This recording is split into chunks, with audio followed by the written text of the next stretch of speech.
What's going on, YouTube? And welcome back to Anything Goes, where we discuss basketball, politics, controversy, and pretty much anything else we want. Hence the name, Anything Goes.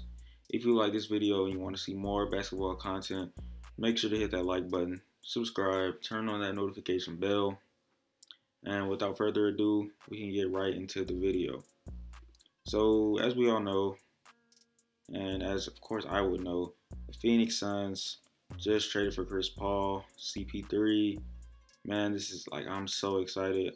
If y'all don't know, it's a Phoenix Suns fan, and sorry, someone just texted me that really just pissed me off. But yeah, I'm a really big Phoenix Suns fan. My favorite team in the NBA, and I just wanted to talk about how CP3 affects the Suns more of a basketball perspective and a mental side. Or I wanted to go over a basketball perspective and a mental perspective. But without further ado, let's talk about it. So first thing I want to talk about, DeAndre Ayton. DeAndre Ayton will benefit greatly from CP3. Like this will be the best thing that has happened to him in his career, in my eyes. I feel like CP3's IQ, his pick and roll, he's just like a pick and roll genius. He's just so smart in the court. And it's like he's gonna set Ayton up way better than Ricky Rubio could. He's gonna draw more attention than Ricky Rubio could, and he can score on his own. He can do what he has to do, and he's smart enough to know what to do and when to do it. So CP3 is definitely gonna help out Ayton a lot. Second thing, less pressure on D Book. D Book, his whole career, he was the leading scorer on his team, and he's still gonna be the leading scorer, but like he's had a lot of pressure as the ball handler. He takes it up a lot, makes plays for his teammates a lot. Ricky Rubio wasn't all that. He was pretty good at playmaking, but he wasn't anything crazy. So D-Book took on a lot of the ball handling responsibility, but now he has one of the best playmakers of all time. So obviously, I have to do a lot less of that, which is a great thing. Which this is gonna let him move off the ball more, take easier shots, do what he has to do, and just all around just be a better player. And this way, since he's on a team that I would consider a playoff team, he's gonna be excited to see how he can win. Like now we get to really evaluate D Book's talent. Like, can he be the best player on a championship team? Right now, I wouldn't say he's the best player. He's definitely not the X factor on this team. I think it's CP3. CP3 is undoubtedly the leader. D Book has more talent, but CP3 is the leader of this team.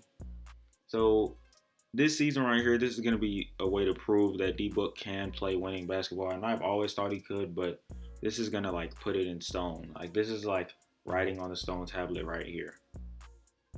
Next thing, a huge culture change will happen.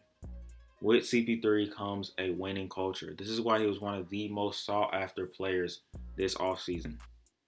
With CP3, you get winning every time.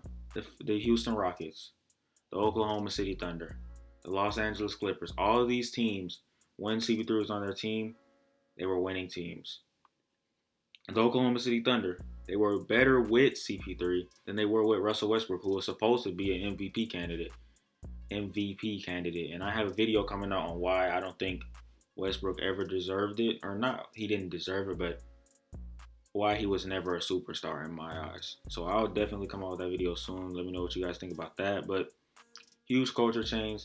The Suns will win way more. They were already going in the right direction with Coach Monty Williams. If you've been paying attention to him, he's been a really, really, really good coach for them on the mental side. As far as X's and O's go, he's pretty average, but the way he coaches them, he's really trying to make them not only better humans, but just stronger mentally. And I really like what he's doing. And if you want to see more of that, you need to go check out that Phoenix Suns series where they're just showing their normal lives and what they do on a day-to-day basis. But with that being said, the next thing, Kelly Oubre will not be taking as many shots. One thing about Kelly Oubre is he took a lot of shots on this team, a lot of shots that he should not have taken, a lot of shots that he should not have even had the opportunity to take. And I feel like the offense will be all around way more efficient with Cam Johnson in the starting lineup instead of Kelly Oubre. Kelly Oubre might be the better all-around scorer, but as far as sharpshooting goes, I'm 100% sure that Cam Johnson is better. And we even saw a lot of flashes of some really great athleticism from Cam Johnson this season. such as when he dunked on JaVale McGee. That was an insane play. If I can bring that up, if I remember, I will definitely put it there. But yeah, he dunked on JaVale McGee. It was an insane clip, an insane highlight. Probably the highlight of his career, or his rookie career at least.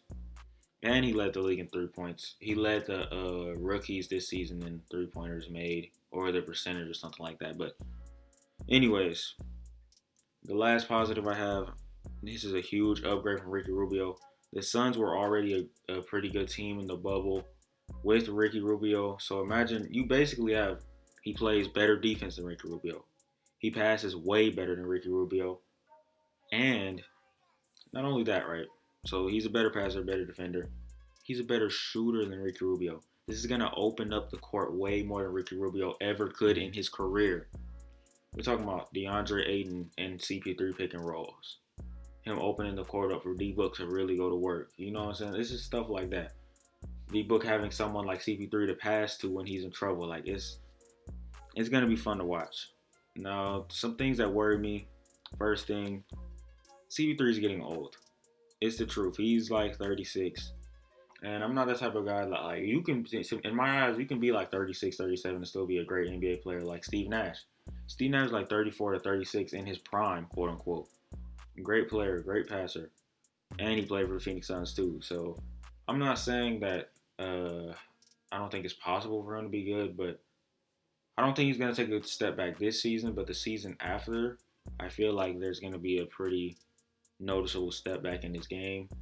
And it'll be up to the other players such as DeAndre Ayton and Cam Johnson to kind of step up and be at the top of their game. Next thing that I didn't really like is that they had to trade that 2022 first round pick. Now, if it was this year's first round pick, I low key would have been happier with that. But the fact that they traded 2021, which is 2 years down the line, and they don't know. They don't know what their future is going to look like 2 years down the line from now. I don't know what their future is going to look like. With CP3 only on 1 or 2 more years, him going to be 30. He's going to be 38 in the next 2 years. It's not. I don't know how I feel about that. They don't have that draft pick, and they're playing to win. You guys see it. They want to win. They don't want to have any more losing seasons. They want to push for a championship probably. I don't think a championship is en route, but I feel like they can definitely be a contending team. And I feel like CP3 will surprise a lot of people again. Last but definitely not least, they are slightly less deep. Their depth is a little worse. Now, depth isn't the most important thing, but it kind of is, though, at the same time. Like, deeper teams will always be, like, they will always be good, right? So, you know what I'm saying? You had to give up Kelly Oubre. You had to give up Ricky Rubio. You had to give up Ty Jerome, who showed a lot of potential this season. I like Ty Jerome, 6'5" point guard with the handle, some nice shot creating ability, but you know what I'm saying? You had to do what you had to do. It's CP3, so that's why I'm like, don't play to lose. Don't play this offseason to lose. It looks like OKC might be playing to lose, but they low-key have a little roster that they're building up, which we will talk about in a different video. But that's pretty much it. If you like the video, make sure to like and subscribe. Comment. Let me know what you want to see next. This is Nate from Anything Goes, signing out.